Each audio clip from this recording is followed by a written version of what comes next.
Hey YouTube, this is SD Prepper. This is going to be the second video on my first time preppers little series, I guess. This is going to be about bugging out. The first video was about bugging in. If you haven't seen that, please take some time, watch it, give me your feedback. I'm not going to be able to do better videos if I don't need to know where I need to strengthen my videos. So please remember to subscribe and comment. But with this one it's a completely different beast.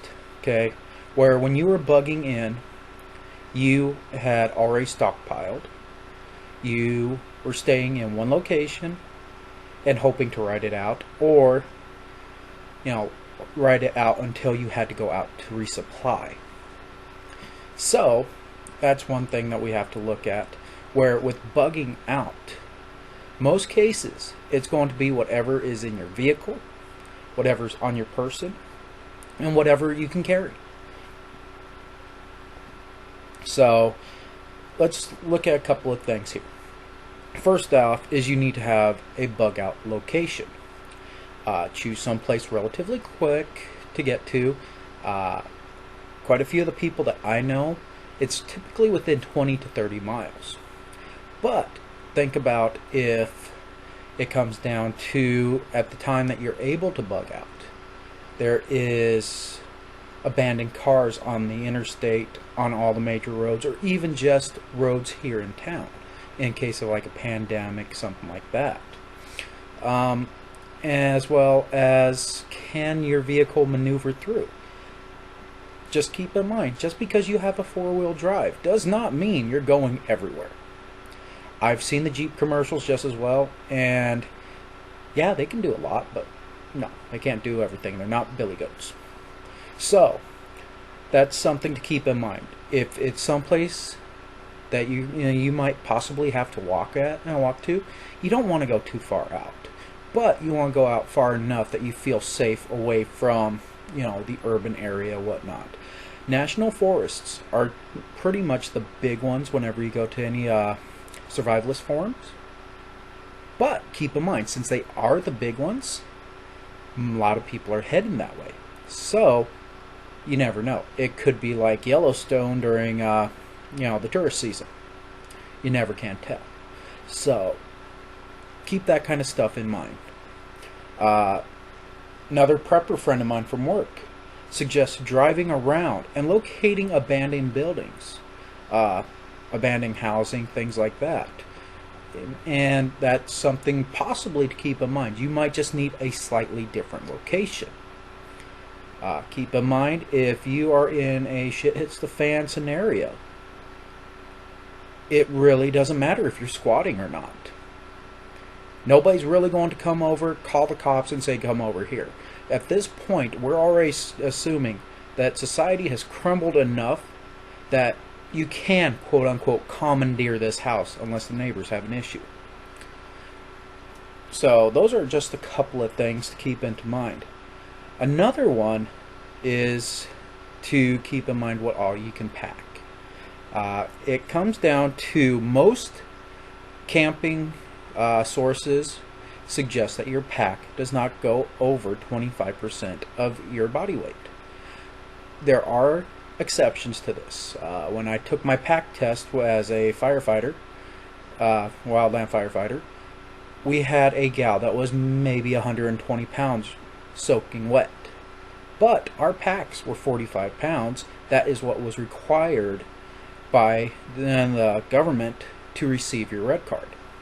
So she just flew by. So it also depends on how far you're going. So you can carry that pack that's 90 pounds and you're only, let's say, well, even just say 190 pounds. You're looking at half your body weight. But if it's not that far of a distance, can you lump it? Yes, as long as you can do it.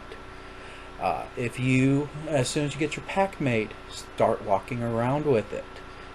Hopefully you don't have something that sits there and screams, survivalist or prepper, because obviously when you're bugging out, you want to keep as much information, to yourself or to trusted comrades than announcing it to the world.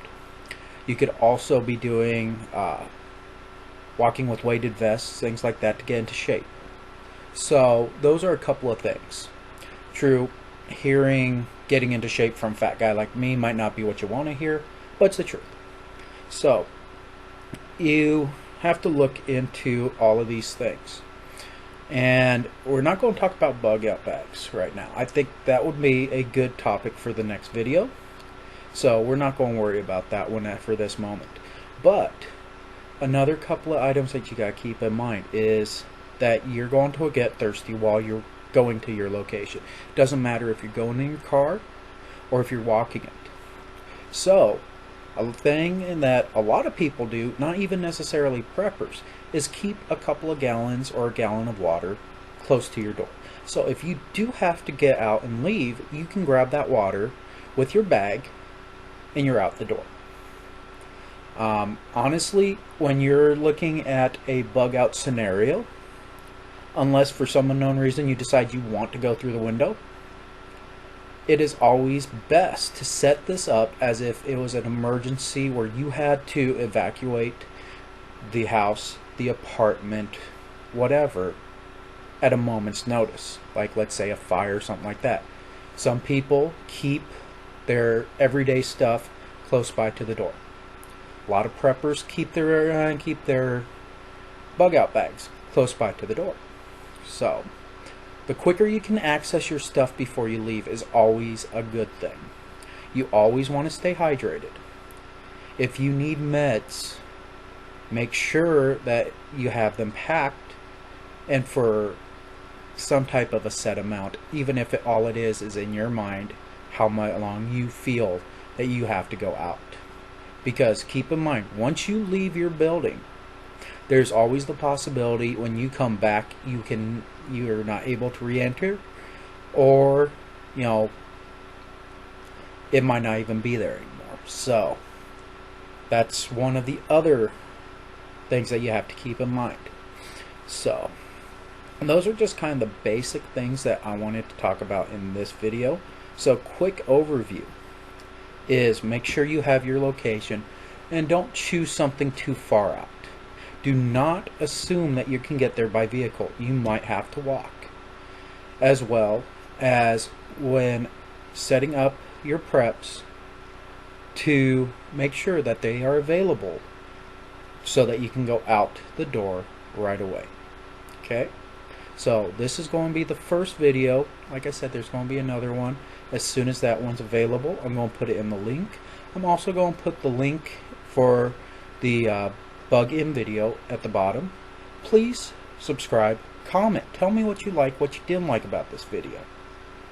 And just sitting there saying I don't like listening to the fat guy, sorry, that can't be helped. So either way it goes, thank you for taking your time to watch my video. Comment, like, share, subscribe. Y'all have a good one.